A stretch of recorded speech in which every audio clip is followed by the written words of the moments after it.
សម្ដេចតេជោហ៊ុនសែនអនុញ្ញាតឲ្យលោកបណ្ឌិតអុកស៊ូបាងស្ថាបនិកអង្គការសម្ព័ន្ធយុវជនអន្តរជាតិ IYF ចូលជួបសម្ដែងការគួរសមនាព្រឹកថ្ងៃសុក្រទី2ខែឧសភាឆ្នាំ2025សម្ដេចអគ្គមហាសេនាបតីតេជោហ៊ុនសែន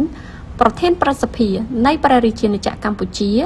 បានអនុញ្ញាតឲ្យលោកបណ្ឌិតអុកស៊ូបាងស្ថាបនិកអង្គការសម្ព័ន្ធយុវជនអន្តរជាតិចូលជួបសម្ដែងការគួរសមនៅវិមានប្រសិទ្ធិរាជធានីភ្នំពេញជាកិច្ចចាប់ផ្ដើមសម្ដេចតេជោបានស្វាគមន៍យ៉ាងកក់ក្ដៅចំពោះលោកបណ្ឌិតអុកស៊ូបាងនិងសហការីចំពោះដំណើរទស្សនកិច្ចនៅកម្ពុជាសម្ដេចតេជោក៏បានសង្កេតឃើញអំពីការធ្វើសកម្មភាពជាច្រើនរបស់អង្គការ IYF នៅកម្ពុជានិងក្នុងស្មារតីនេះសម្ដេចសង្ឃឹមថាអង្គការ IYF នឹងបន្តចូលរួមចំណែកជាមួយកម្ពុជាដើម្បីបោះជំហានទៅមុខជាមួយគ្នាជាបន្តទៀតនៅក្នុងឱកាសជំនួបនេះលោកបណ្ឌិតអុកស៊ូបាងបានសម្ដែងនូវមោទនភាពក្តីសោមនស្សរីករាយក្រៃលែងនិងគោរពថ្លែងអំណរគុណយ៉ាងជ្រាលជ្រៅចំពោះសម្ដេចតេជោដែលបានផ្ដល់កិត្តិយសឆ្លៀតពេលដ៏មមាញឹកអនុញ្ញាតឲ្យរូបលោកនិងសហការីចូលជួបសម្ដែងការគួរសមលោកបណ្ឌិតអុកស៊ូបាងបានជម្រាបជូនអំពីសកម្មភាពរបស់អង្គការ IYF ដែលមានប្រតិបត្តិការទាំងនៅកម្ពុជានិងនៅតាមបណ្ដាប្រទេសនានានៅលើពិភពលោកដែលអង្គការនេះមានទិសដៅអប់រំបណ្ដុះបណ្ដាលយុវជនលោកបណ្ឌិតអុកស៊ូបាងបានបន្តលើកឡើងថានៅគ្រប់បណ្ដាប្រទេសនៅលើពិភពលោកប្រទេសណាក៏មានបញ្ហាយុវជនដែរដូចនេះ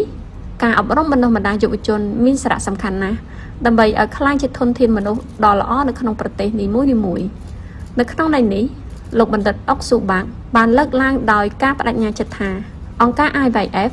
នឹងបន្តធ្វើសកម្មភាពអប់រំយុវជនកម្ពុជានិងជាមួយគ្នានេះបានសម្ដែងនៅការថ្លែងអំណរគុណចំពោះសម្ដេចតេជោក៏ដូចជារាជរដ្ឋាភិបាលកម្ពុជាចំពោះការគាំទ្រសកម្មភាពរបស់ IYF កន្លងមកជាការឆ្លើយតបសម្ដេចតេជោបានសម្ដែងនៅក្តីរីករាយនិងថ្លែងអំណរគុណចំពោះសកម្មភាពរបស់អង្គការ IYF នៅកម្ពុជានាពេលកន្លងមក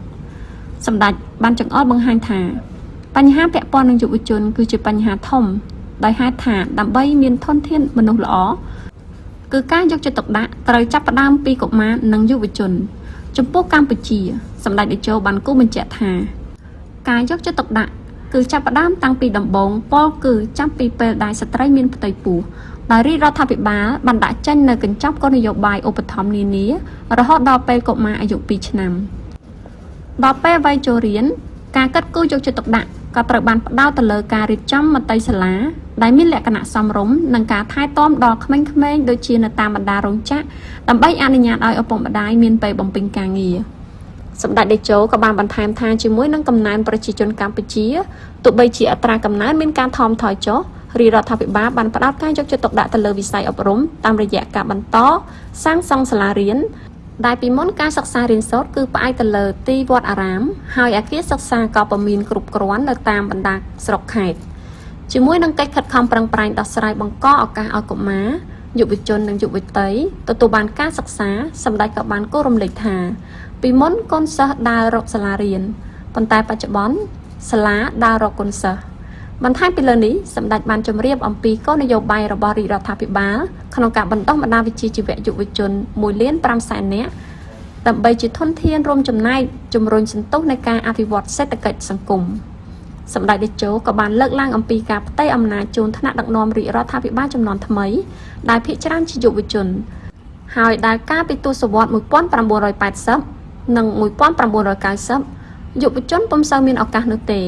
នៅក្នុងន័យនេះសម្ដេចតេជោបានលើកឡើងអំពីបទពិសោធន៍ផ្ទាល់ខ្លួនរបស់សម្ដេចក្នុងការដឹកនាំប្រទេសតាំងពីពេលសម្ដេចជាយុវជនមកម្ល៉េះ